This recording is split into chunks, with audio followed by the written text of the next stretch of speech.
안녕하십니까. 증시각도TV 시청자 여러분, 투자자 여러분, 동의말 여러분 반갑습니다.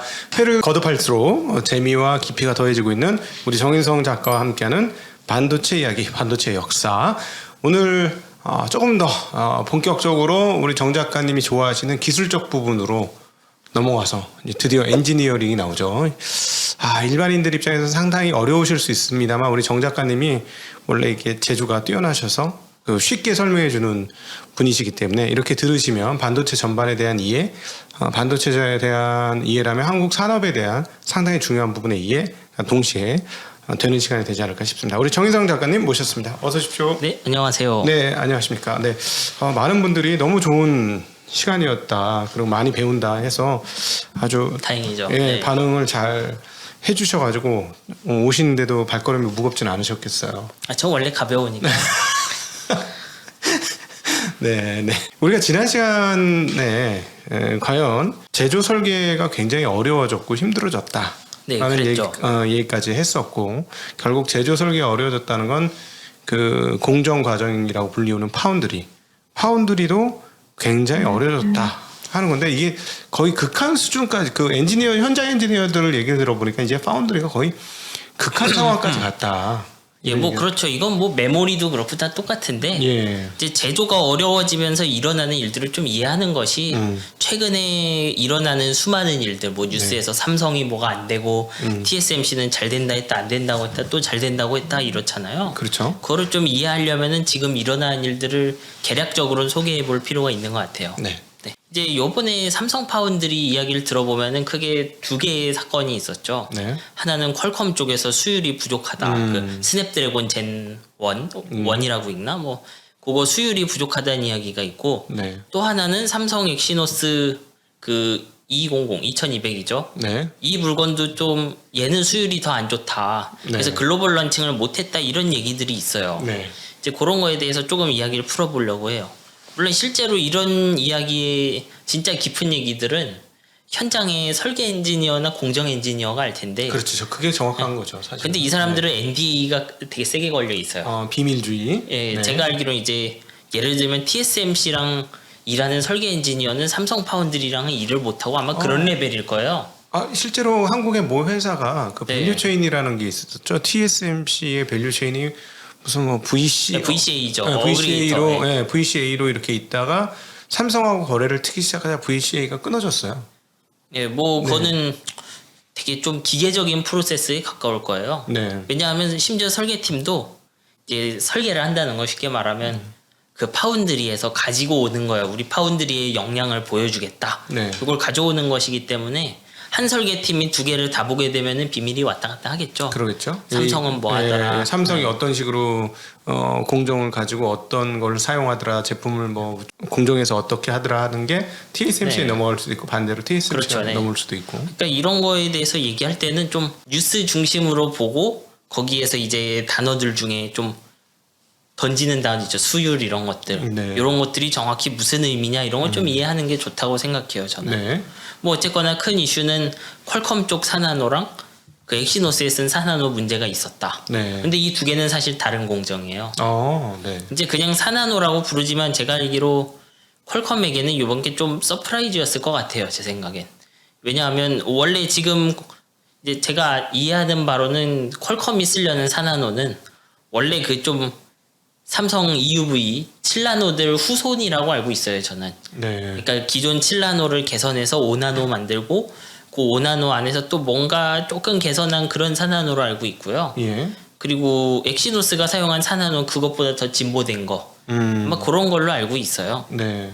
근데 지금 4나노 쪽에서 수율이 안 나오는 건 그래서 서프라이즈겠죠. 왜냐하면 이거는 삼성이 전체적으로 좀 잘하는 것이었거든요. 5나노에선 잘했다고 네, 들었는데요. 뭐 그럭저럭 쓸만했죠. 예. 뭐 잘했냐는 이제 경쟁자랑 비교해 보면 미묘하니까. 네네. 다만 7나노에서 해봤고 5나노 1세대에서 퀄컴도 양산해봤으니까 네. 아마 퀄컴 입장에선 이건 잘 나올 텐데 했는데 아마 물량이 안 나오니까 놀랐을 것 같아요. 제 생각에는. 예. 그리고 이제 엑시노스 같은 경우는 원래 이 엑시노스용 4나노는 이렇게 거창한 계획은 아니었어요. 제 기억으로. 네. 제가 책 쓰던 2019년 이럴 때 보면은 그 삼성의 4나노는 전부 다 그 개필러에 가까운 모습이었어요. 개필러가 뭡니까? 그러니까 그 틈 메꾸는 거, 그 시장성 메꾸려고 네네. 이제 7나노가 잘 안 됐으니까 6나노, 5나노, 4나노로 이제 조금씩 개선하면서 두고 3나노 때 그 지금 우리 생각한 GAA 네, 게이트 올어라운드. 그거를 한 방에 뛰어가자 이렇게 생각을 했다가 아마 무언가 그 회사 안에 생각이 달랐던 것 같아요. 네. 그러면서 이제 4나노 중에 좀 개선이 큰 4나노를 만들려고 했고 그 첫 고객으로 아마 삼성 LSI를 썼던 것 같아요. 네. 그러니까 이 둘은 되게 다른 문제겠죠. 잠깐 우리 투자자분들의 이해를 돕기 위해서 여기서 삼성전자에 대한 이해가 좀 필요합니다. 삼성전자는 복합 기업입니다. 그러니까 삼성 일렉트로닉 컴퍼니라기보다도 컴플렉스 일렉트로닉 컴퍼니라고 보셔야 되는데 이게 무슨 말이냐면 삼성전자 안에 수많은 전자 회사들이 있어요. 그 중에서 큰 회사가 여러분이 잘 알고 있듯이 반도체 회사가 하나 있고요, 디스플레이 회사가 하나 있고, 뭐 가전 회사가 하나 있고, 휴대폰 회사가 하나 있습니다.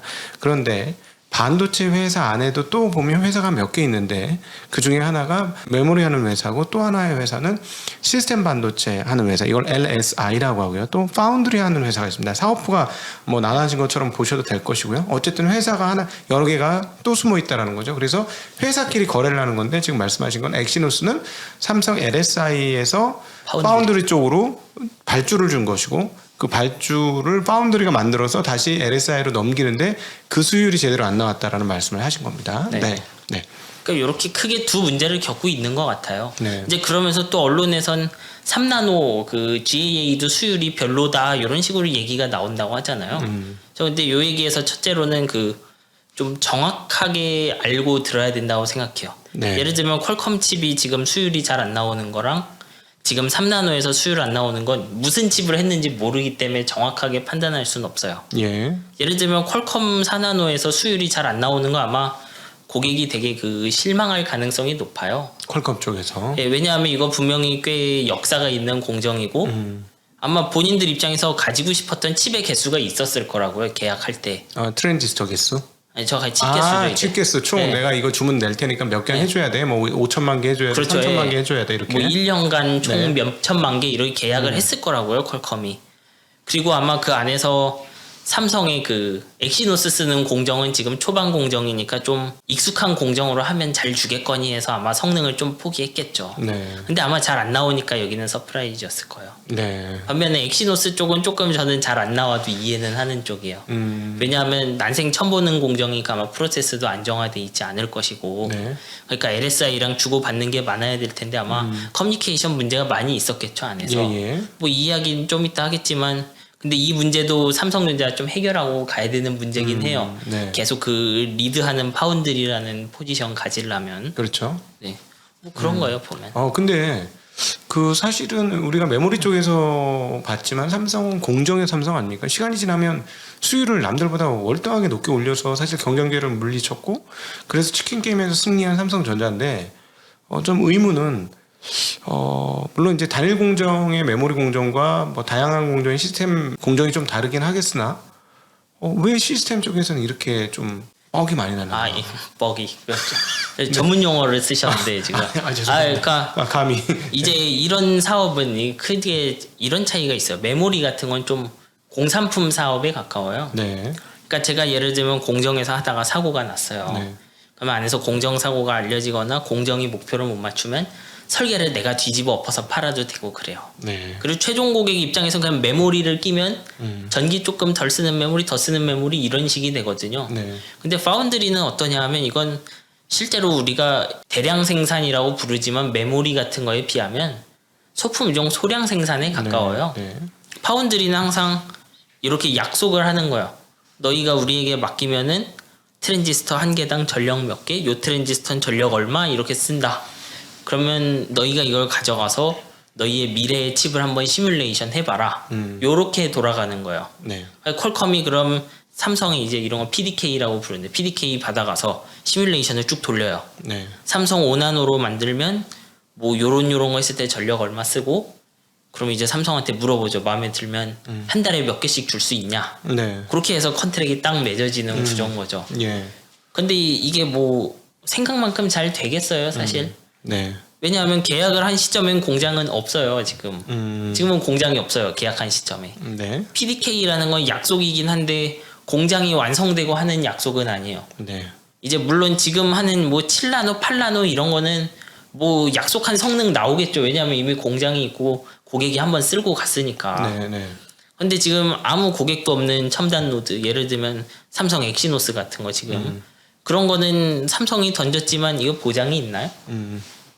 사실 100%라고는 할 수 없겠죠. 네네네. 그래서 이런 첨단 공정으로 가는 고객들은 아마도 경쟁사 대비 좀 더 좋은 공정을 쓰는 대가로 트러블을 많이 좀 겪게 될 거예요, 실제로는. 네. 이제 그런 모습이 되겠죠. 네네. 파운드리 만들 때. 네. 조금 간단하게 표현해 보면은 메모리 사업은 저는 이렇게 예를 들는데 내복 속옷 네. 만드는 사업이고, 그러니까는 단일한 품종을 여러 개 계속 많이 찍어내는 거고, 그 시스템 반도체는 그냥 옷을 맞추는, 만드는 옷을 맞춤 옷을 만드는 거니까 아무래도 그 속옷 만드는 거하고는 공정이 네. 차이가 있다. 예, 그리고 고객마다 수율이 좀씩 다르게 나오겠죠, 이러면. 그렇겠죠. 왜냐하면 더 난이도 있는 마스크를 쓰면 당연히 이제 그 포토 마스크요. 그렇죠. 그래서 생산해서 그럼 수율 떨어질 거고 칩이 크면 또 수율이 떨어질 거고 이런 그러겠죠. 식일 거예요. 그러겠죠. 뭐 정확한 거 이제 파운드리 해보신 분이 알겠죠. 네. 근데 이 과정에서 아까 말씀드린 것처럼 수율을 해결해야 되잖아요. 네. 근데 가끔은 이게 PDK를 고쳐야 되는 경우도 있어요. 쉽게 말하면. 네. 그러니까 원래 약속했던 그 트랜지스터들의 특성 있죠. 네. 특성만 좀씩 변하면 좋은데 특정 트랜지스터만 바뀌어야 되고 그럴지도 몰라요. 네. 그러면 이제 고객 입장에서 트러블이 좀 생기겠죠. 네네. 왜냐하면은 자신이 이제 삼성 믿고 설계해놨던 것 중에 상당 부분을 못 쓰게 되거든요. 네. 그러면 이제 고객도 뭐 다시 해야지 별 수 없잖아요. 그렇죠. 근데 그러면 그런 것들이 좀 빠르게 의사소통이 될 필요는 있어요. 네. 아마 퀄컴은 여기서 5나노 썼을 때 좀 음. 잘 되겠거니 하지 않았을까 싶어요. 네네. 근데 아마 거의 한 1년 전쯤에는 상황이 뭔가 이상한 걸 알고 TSMC에 양다리를 걸쳤던 것 같아요. 왜냐하면 이게 이제 와서 알았다기에는 그 차기 버전이 뭐 6월 달 나온다면서요. 젠1 플러스 이런 거. 네네. 그렇게 보면 빠르죠. 나오는 예. 시기가. 네. 이미 뭐 그때쯤이면은 상황이 이렇고 시간 내에 뭐 원하는 수율까지 뭐 70, 80%안 나올 거라는 건 알았겠죠. 네네. 그래서 좀 조정하기 힘들다라는 거예요, 파운드리는. 예를 들어서 이제 그 수율이 낮다, 수율이 안 맞다라고 표현할 때 그 안 맞는 수준은 도대체 어느 정도 되면 수율이 안 맞다. 뭐 제품에 따라 분명히 차이가 있긴 네네. 할 것 같은데 대략 뭐 어느 정도 야 예를 들어 이거 20%밖에 수율 안 나와서 그러니까 100개 중에 20개만 성공했어 이러면 수율이 안 좋은 건지 아니면 50개만 해도 안 좋은 이제 건지. 일전에 뭐 TSMC 이런 데를 보면 네. 여기는 그 리스크 생산이라는 표현을 쓰거든요. 근데 그 리스크 생산 시작하는 시점이 네. 30% 정도라고 했어요. 네. 그럼 양품 30개만 나오면 일단 양산을 올려서 그다음에 뭐 거의 80에서 90%까지 개선하겠죠. 그러니까 30%만 성공작이 나와도 그때부터 본격적으로 램프업을 하면서 돌려가서 점점 더 높게 만든다. 그렇죠. 아마 네. 그 선단 고객 예를 들면 TSMC랑 애플 같은 데는 그래서 오래전에 이미 양산을 하고 있을 거예요. 네. 그래서 수율이 낮을 때부터 양산한 다음에 재고를 착착착 쌓아 놓는 식으로 움직이겠죠. 네. 네. 물론 당연히 이거 뭐 이름을 봐서는 알겠지만 리스크가 있는 거죠. 근데 이제 그거를 잘 관리하는 건 어떻게 보면 커뮤니케이션 문제겠죠. 예. 그래서 요 수율 얘기가 뭐 되게 중구난방 많이 가긴 했는데 일단 수율은 칩마다 다르고요. 네. 대체로 이미 좀 된 공정에선 잘 나오는 경향이 있고 네. 선단 공정에선 좀 낮고 그리고 그 설계 회사랑 파운드리가 많이 얘기를 해야 된다. 네. 근데 이쪽에서 잘 되지 않은 것 같다 삼성전자는. 그러니까 설계 회사 즉 팹리스 업체들도 이 수율에 상당히 중요한 역할을 하는 거 아닙니까? 아니 그렇죠. 네. 왜냐하면 일단 설계가 그 제조하기 어려운 설계로 들어가면 당연히 쉽진 않죠. 네, 네, 네. 근데 이제 그런 건 사실 알려줘야 되겠죠 이쪽에서도 이거 양산이 힘들다. 그렇죠.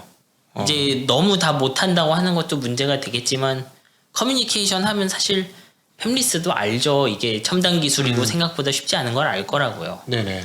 예를 들면 TSMC 3나노도 기존에 N3라고 부르는데 이제 N3B 이런 파생 공정이 나와요. 네. 그 디테일을 보면 EUV 사용을 좀 줄이고 대신 면적을 늘린 거예요. 네. 근데 EUV 사용을 줄이면 어떻게 되냐면 이것도 아마 멀티 패터닝이 들어가겠죠. 그러면 그 트랜지스터 배치가 많이 바뀌어야 돼요. 예. 그러니까 아마 처음에 3나노로 설계하던 회사들이 이럴 때 감내하고 넘어간다는 뜻일 거예요. 네네네네. 그런 일이 일어나는 거죠. 그러니까 예. 일찍 하는 게 좋죠, 하려면. 그러니까 처음에 어느 정도 수율이 안 나올 것까지 계산을 해서 삽을 떠야 된다. 네. 네. 그런 생각이 납니다. 그 프랑스 친구들은 굉장히 독창적이고 창의적이라고 하거든요. 네. 프랑스 차가 굉장히 성능이 좋아요. 그런데 네. 인정을 못 받는 이유 중에 하나가 정비의 난이도가 엄청나게 높습니다. 손이 안 네. 들어간다는 거예요. 손이.